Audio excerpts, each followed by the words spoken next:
आप सभी का हार्दिक स्वागत है। हिंदी इससे बाहर कुछ नहीं, सिलेक्शन वाली क्लास है भैया। मैराथन सिर्फ एक ही वीडियो में उत्तर प्रदेश पुलिस से संबंधित है। पहला क्वेश्चन आपकी स्क्रीन पर है, आइए देखते हैं। शब्द की सबसे छोटी इकाई क्या कहलाती है? स्वर, वर्ण, व्यंजन या अयोगवा? तो क्या कहलाती है सबसे छोटी इकाई भैया? वर्ण कहलाती है। ऑप्शन 20 प्रश्न का करेक्ट आंसर है। अंग, अंग और अंग है, ये दोनों क्या कहलाते हैं भैया? अयोगवा कहलाते हैं। इस अंग को कहते हैं अनुस्वार। इसे क्या कहा जाता है? अनुस्वार। इसे अनुस्वार कहते हैं। और भाई अंग को कहते हैं भाई विसर्ग। आइए नेक्स्ट क्वेश्चन आपकी स्क्रीन पर अगला है। तपस्वी का स्त्रीलिंग क्या होगा? इसका स्त्रीलिंग रूप बताना है। तपस्वनी, तपसी, तापसी या तपस्या? तो इसका सही आंसर हो जाएगा तपस्वनी। ऑप्शन एक करेक्ट आंसर है। नेक्स्ट अगला है। अगला कहता है आचार्य का पुल्लिंग क्या होगा? गुरु, आचार्य, शिक्षक या आर्य? तो हो जाएगा आचार्य। ऑप्शन 20 प्रश्न का करेक्ट आंसर है। नेक्स्ट अगला है। पुस्तक रखी है वाक्य में वचन है, एक वचन, बहुवचन, द्विवचन या त्रिवचन? तो भाई कौन सा होता है? पुस्तक रखी है। अब पुस्तक रखी है तो एक वचन ही तो हो जाएगा भैया। जरा ध्यान रखें भाई। अगर हम बात करें भाई, या है, या है, या क्या है भाई? ई है, ई है, या है, ई है, या आ है, या फिर हम कहें भाई ई है या ई है, या थी है, थी है, या फिर ए है, या ए है, ए है, या फिर इसमें थी है। अगर ये किसी के अंत में आ जाए तो बचेगा भाई एक वचन, और ये किसी के अंत में आ जाए तो हो जाएगा बहुवचन। ये आपको बिल्कुल याद रखना है। कैसे? अब पुस्तक रखी है, तो रखी है तो क्या भाई ये वाले आएगी थी, ई तो आ गई इसमें। अब मैं कहता हूं पुस्तक रखी हैं तो हो जाता बहुवचन। तो ऑप्शन एक करेक्ट आंसर है। नेक्स्ट अगला क्वेश्चन है। शिक्षक ने पाठ पढ़ाया किस कारक का प्रयोग है? करण कारक का, कर्ता कारक का, कर्म कारक का या अपादान कारक का? तो शिक्षक ने पाठ पढ़ाया है तो कौन सा हो जाएगा? कर्ता कारक ना हो जाएगा भैया। ऑप्शन 20 प्रश्न का करेक्ट आंसर है कर्ता कारक हो जाएगा। अगला क्वेश्चन है। पुरुषवाचक सर्वनाम के कितने भेद हैं? 3, 2, 4, 7? तो पुरुषवाचक सर्वनाम के कितने भेद होते हैं ये आपको बताना है। तो पुरुषवाचक सर्वनाम के जो भेद होते हैं भैया वो होती हैं 3। कौन कौन से ये आपको याद रखना है। अगर हम बात करें आई वी, इंग्लिश में याद कर लें तो हिंदी में तो हो जाएंगे आई वी और यू, और हमारे क्या बचेंगे? ही और सी और it. I we first person के अंतर्गत आते हैं, इन्हें कहते हैं उत्तम पुरुष।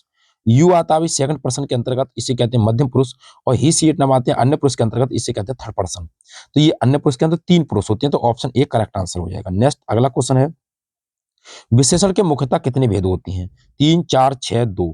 कितने होते हैं विशेषण के? तो भैया 4 भेद होते हैं। ऑप्शन 20 प्रश्न का करेक्ट आंसर है। कौन कौन से? गुणवाचक, संख्यावाचक, परिमाणवाचक और सार्वनामिक, यानी कि डेमोनिस्ट्रेटिव प्रोनाउन जिसे डेमोनिस्ट्रेटिव एडजेक्टिव जिसे बोलते हैं। सार्वनामिक या संकेतवाचक कह दें, बात एक ही है। अगला है। निम्नलिखित में से कौन सा विशेषण नहीं है? पथरीला, नमकीन, नमक, बर्फीला? अब बता भाई इससे कौन सा नहीं है? तो भैया नमक नहीं हो जाएगा, नमक एक संज्ञा है। ऑप्शन 20 प्रश्न का करेक्ट आंसर है नमक। सो भी जातिवाचक संज्ञा। भाई अगला क्वेश्चन देखते हैं। अगला है। किसी कार्य को करने या होने का बोध कराने वाले शब्द क्या कहलाते हैं? काल, संज्ञा, क्रिया, विशेषण? तो क्या कहलाते हैं? तो ये क्रिया कहलाते हैं। ऑप्शन 30 प्रश्न का करेक्ट आंसर है क्रिया। नेक्स्ट अगला क्वेश्चन है। निम्न में से क्या काल कहलाता है? ऑप्शन एक क्रिया के घटित होने का समय, क्रिया का सामान्य रूप, क्रिया का मूल रूप, क्रिया का पूर्ण रूप? तो निम्न में से क्या काल क्या कहलाता है? तो ये कहलाता है क्रिया के घटित होने का समय। ऑप्शन ए इस प्रश्न का सही आंसर है। नेक्स्ट प्रश्न का लेवल आपको अच्छा लग रहा हो, प्रश्न अच्छे लग रहे हो तो वीडियो को ज्यादा से ज्यादा शेयर करें और लाइक करें। चैनल पर नए हैं तो भी चैनल को सब्सक्राइब करें। लाइक करने से हमारा मोटिवेशन भी बढ़ता है, और कमेंट भी करें वीडियो कैसी लग रही है। अगर अच्छी नहीं है तो ये भी लिखें कि भाई अच्छी नहीं है। आइए नेक्स्ट अगला देखते हैं। संस्कृत भाषा से हिंदी में बिना परिवर्तन के प्रयुक्त होने वाले शब्द क्या कहलाते हैं? तद्भव शब्द, तत्सम शब्द, देशज शब्द या विदेशी शब्द?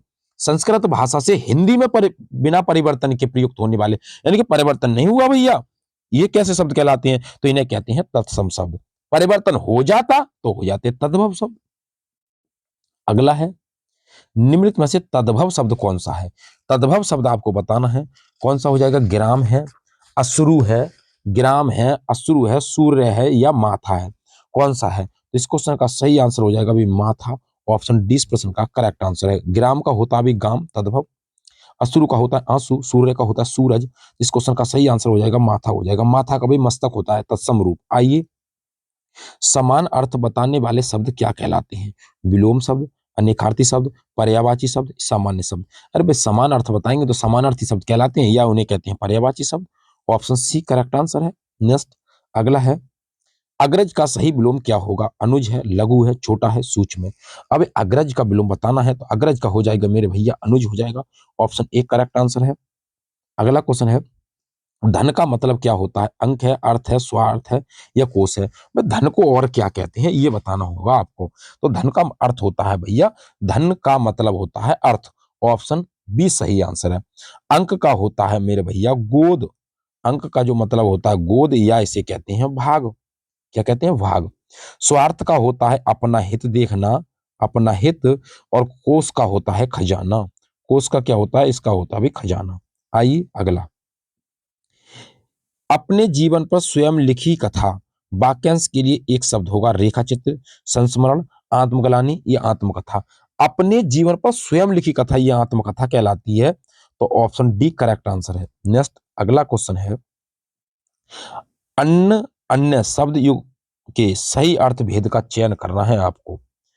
अनाज दूसरा, अनाज फल, पेड़ पौधे दूसरा, पराया। ये आपको बताना है।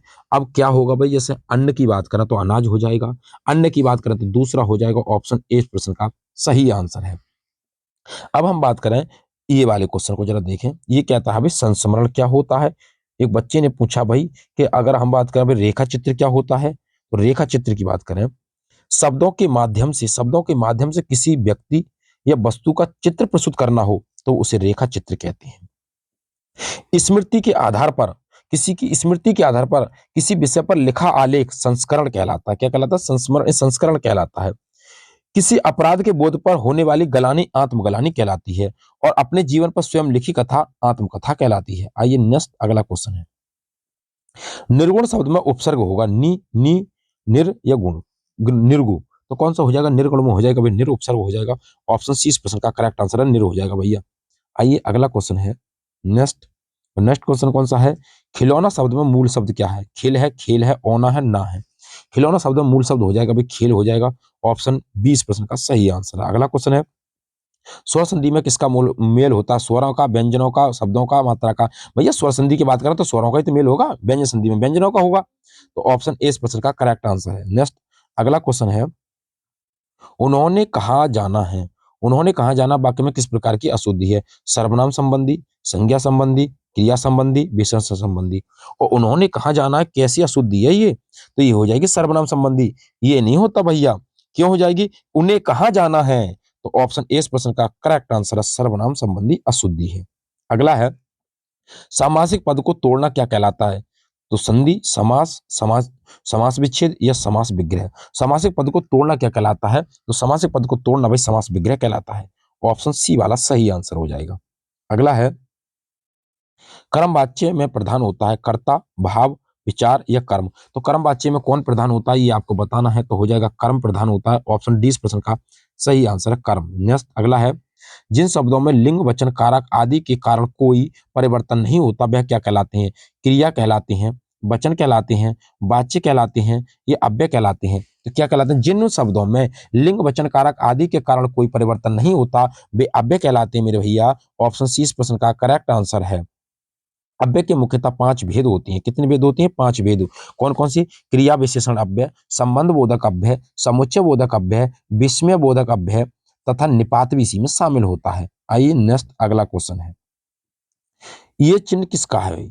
पूर्ण विराम का है, प्रश्नवाचक का है, अल्पविराम का है, योजक का है। तो ये प्रश्नवाचक का चिन्ह है। ऑप्शन बी इस प्रश्न का सही आंसर है। अगला क्वेश्चन है, मुहावरे अपना सामान्य अर्थ न देकर अर्थ प्रकट करते हैं, विशेष, विपरीत, असामान्य, सामान्य। भाई मुहावरे अपना अर्थ प्रकट न करके एक विशेष अर्थ देते हैं। तो ऑप्शन ए इस प्रश्न का सही आंसर है। अगला क्वेश्चन है, एक पंथ दो काज लोकोक्ति का अर्थ है एक काज होना, लाभ ही लाभ होना, एक काम से 4 लाभ होना, एक ही काम से 2 लाभ होना। तो एक पंथ दो काम का मतलब क्या होता है? तो इसका सही आंसर होता है एक ही काम से 2 लाभ होना। ऑप्शन डी करेक्ट आंसर है। अगला है, हास्य रस का स्थायी भाव आपको बताना है। हास है, रति है, रौद्र है, भीभत्स है। तो हास्य रस का जो स्थायी भाव कौन सा हो जाएगा ये आपको बताना है। हास्य रस का स्थायी भाव भैया हास हो जाएगा, ऑप्शन इस प्रश्न का करेक्ट आंसर है। श्रृंगार रस का स्थायी भाव रति हो जाएगा भैया, क्या हो जाएगा, रति हो जाएगा, ये आपको बिल्कुल याद रखना है। रौद्र रस का स्थायी भाव आखिर बात करें तो इसका भी क्रोध हो जाएगा। रौद्र रस का कौन हो जाएगा भाई, क्रोध हो जाएगा, क्या हो जाएगा, क्रोध हो जाएगा। बीभत्स की बात करें तो इसका भी जुगुप्सा हो जाएगा। नेक्स्ट अगला क्वेश्चन है, कुंडलीय छंद में कितने चरण होते हैं? 10, 6, 3, 4। कुंडलिया में कितने चरण होते हैं ये आपको बताना। तो कुंडलिया में 6 चरण होते हैं, ऑप्शन 20% का सही आंसर है। प्रत्येक चरण में 24 मात्रा होती है। प्रत्येक चरण में कितनी मात्रा होती है भैया, 24 मात्रा होती है प्रत्येक चरण में। आइए अगला क्वेश्चन है, वर्णों की एक से अधिक वार आवृत्ति किस अलंकार में होती है? उपमा में, रूपक में, श्लेष में, अनुप्रास में। तो हो जाएगा अनुप्रास अलंकार, ऑप्शन 30% का करेक्ट आंसर अनुप्रास अलंकार। अगला क्वेश्चन है नेक्स्ट, निम्नलिखित में से किस वाक्य में सर्वनाम का प्रयोग हुआ है? आज बरसात होगी, मैं कल दिल्ली जा रहा हूं, घर का काम कर लो, सीमा और रीमा बहनें हैं। ये आपको बताना है। निम्नलिखित में से किस वाक्य में सर्वनाम का प्रयोग हुआ है? अब सर्वनाम का प्रयोग किस वाक्य में हुआ है ये आपको बताना है। इस क्वेश्चन का आप कमेंट बॉक्स में भी आंसर बताएं, क्या इस क्वेश्चन का आंसर होगा। नेक्स्ट क्वेश्चन अगला, विशेषण किस शब्द की विशेषता बताता है? तो विशेषण किस शब्द की विशेषता बताता है? संज्ञा की, कारक की, वचन की, क्रिया की। तो विशेषण किसकी सब विशेषता बताएगा? संज्ञा की तो बताएगा, सर्वनाम की। ऑप्शन ए इस प्रश्न का करेक्ट आंसर है। नेक्स्ट अगला क्वेश्चन है, कर्म के आधार पर क्रिया के कितने भेद होते हैं? 3, 4, 6, 2। तो कर्म के आधार पर 2 भेद होते हैं भैया, सकर्मक क्रिया और अकर्मक क्रिया। तो ऑप्शन कौन सा सही हो जाएगा? डी वाला सही हो जाएगा। अगला क्वेश्चन है नेक्स्ट, व्याकरण में काल का क्या अर्थ होता है? अंत होता है, समय होता है, मृत्यु होता है, पीड़ा होता है। तो काल का जो अर्थ होता है भैया वो समय होता है, ऑप्शन 20% का सही आंसर। अगला क्वेश्चन है, एक ताले की चाबी है, रेखांकित में कौन सा कारक है? ताले की चाबी है, संप्रदान है, अपादान है, करण है, कर्ता है। तो कौन सा कारक होगा? ये ताले की चाबी है, रेखांकित में कौन सा कारक है? इसमें हो जाएगा संप्रदान कारक। क्यों हो जाएगा संप्रदान कारक? ऑप्शन ए सही आंसर है। क्रिया के जिस रूप के लिए कोई कार्य किया जाता है या किसी को कुछ दिया जाता है वहां पर संप्रदान कारक होता है। आइए नेक्स्ट अगला क्वेश्चन है, निम्नलिखित में से कौन सा शब्द पुल्लिंग होगा? भवदीय है, डिबिया है, संचालक है, साध्वी है। तो कौन सा हो जाएगा? संचालक हो जाएगा, ऑप्शन 20% का सही आंसर है संचालक।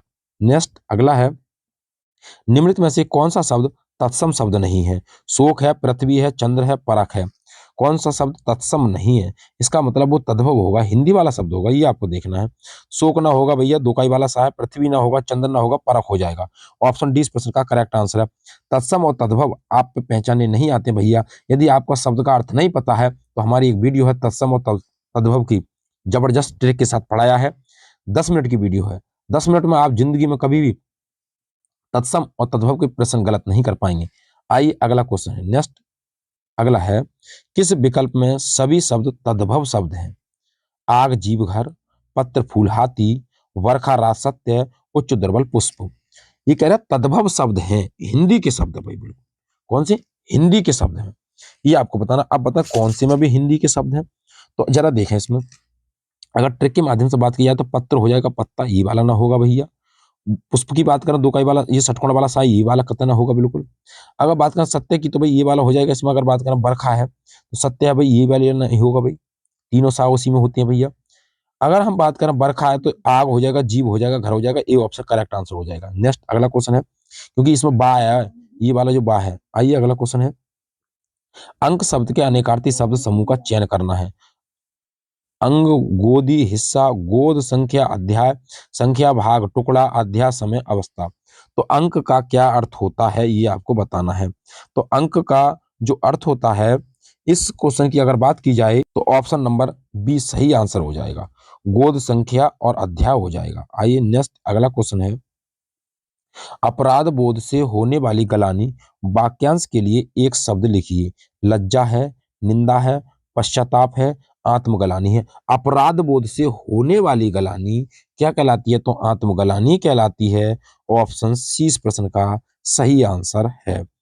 अगर शर्म ना आना लज्जा कहलाती है, किसी की बुराई करना निंदा कहलाता है, किसी बात पर पछतावा होना पश्चाताप कहलाता है। अगला क्वेश्चन है, चिर चीर के अर्थ के सही विकल्प का चयन करना है। लंबा प्राचीन होता है, वस्त्र पुराना होता है, पेड़ वस्त्र होता है, पुराना वस्त्र होता है। तो चिर का मतलब होता है भैया, चिर का अर्थ होता है पुराना और चीर का अर्थ होता है वस्त्र। तो पुराना वस्त्र कौन सा हो जाएगा भैया? ऑप्शन नंबर डी में है, करेक्ट आंसर डी हो जाएगा। अगला है, सम उपसर्ग से बना शब्द कौन सा है? संयोग है, सुकर्म है, संभाव है, स्वयं है। तो संयोग, संयोग यानी कि सम उपसर्ग किसमें है भाई? तो सम संयोग में क्या है भाई? सम उपसर्ग है। ऑप्शन ए सही आंसर है, सम प्लस योग हो जाएगा संयोग।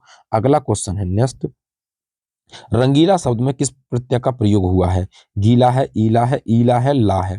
तो रंगीला में कौन सा प्रत्यय जो प्रयोग हुआ है? तो इसमें हो जाएगा ईला। ऑप्शन डी इस प्रश्न का करेक्ट आंसर है ईला। नेक्स्ट अगला क्वेश्चन है, सूर्योदय में कौन सी संधि है? भाई सूर्योदय में आपको संधि बतानी है, कौन सी हो जाएगी?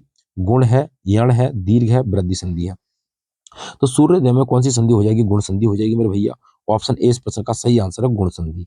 तो उम्मीद करता हूं दोस्तों हिंदी से संबंधित जो महत्वपूर्ण प्रश्नों की श्रृंखला थी आपको अच्छी लगी होगी।